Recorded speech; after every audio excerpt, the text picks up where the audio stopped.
Ever feel like forming a new habit is as impossible as nailing Jello to a wall? Well, get ready. I have got some juicy insights that might just change your habit forming game forever. Hi, I'm Seema, and this is I'll Have What I'm Having, a journey of self-discovery to explore rewriting our story. Because now we are the author and the pen is in our hands. Are you ready to explore the fascinating realm of building new habits? I have put 6 techniques to the test, all in the name of science.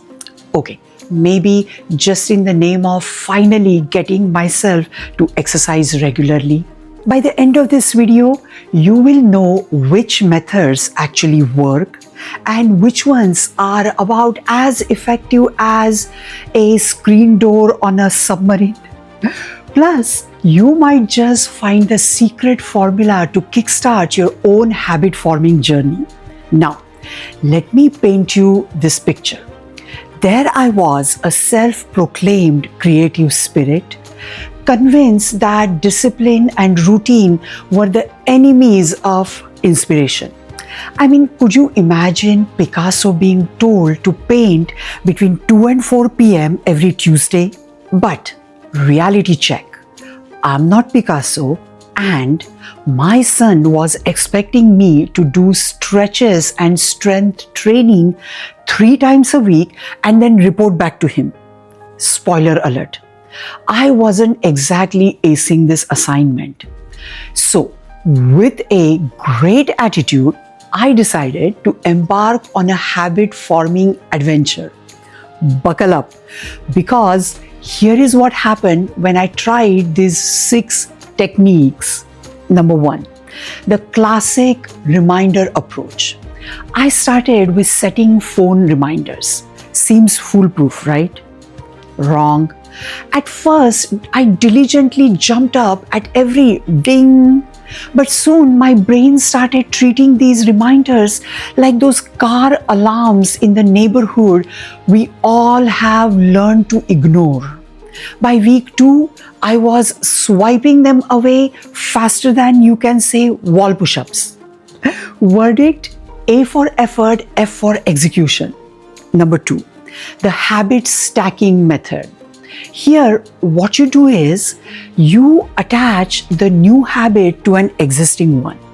So I decided to do my exercises right after my breakfast.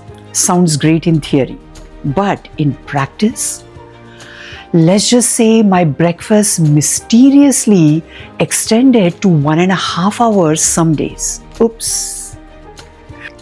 While it didn't work perfectly, I did find this method had potential.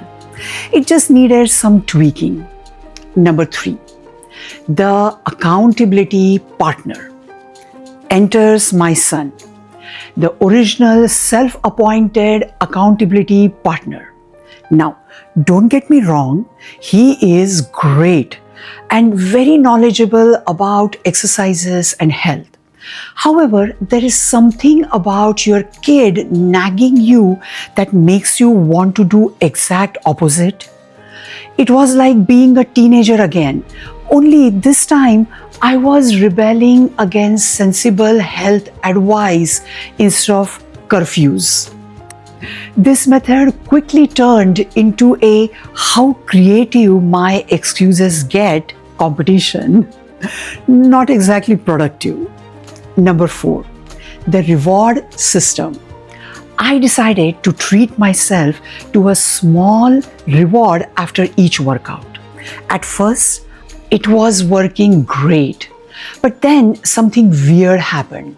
I started focusing more on those rewards than the workout itself. Before I knew it, I was justifying 2 scoops of ice cream for a 15-minute stretch session. My waistline kindly requested me to discontinue this method. Number 5, don't break the chain method. This one involved marking each day I exercised on a calendar, trying to create an unbroken chain.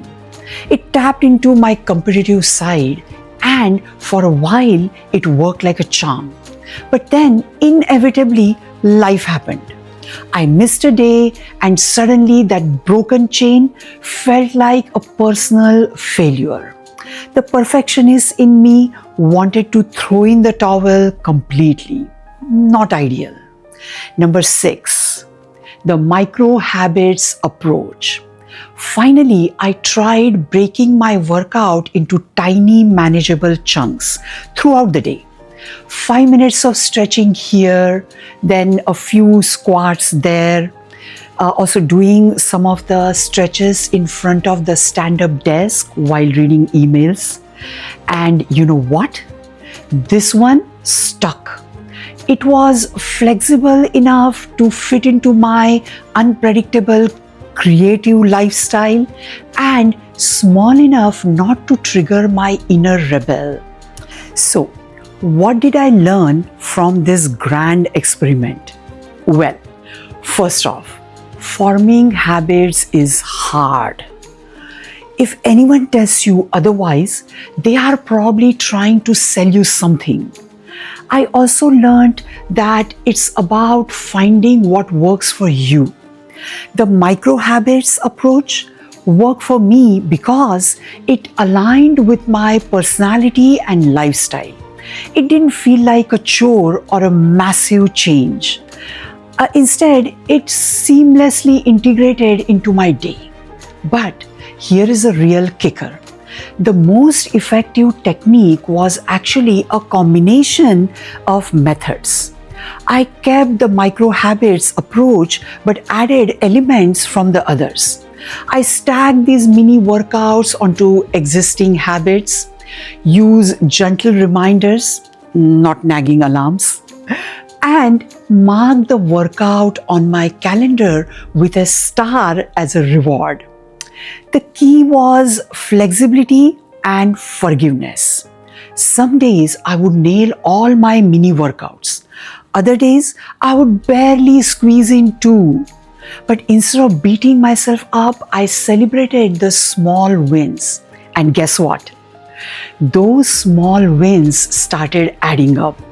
Now, I'm not saying that I have become a workout warrior overnight, but I am moving more, feeling better, and yes, actually reporting back to my son with some regularity.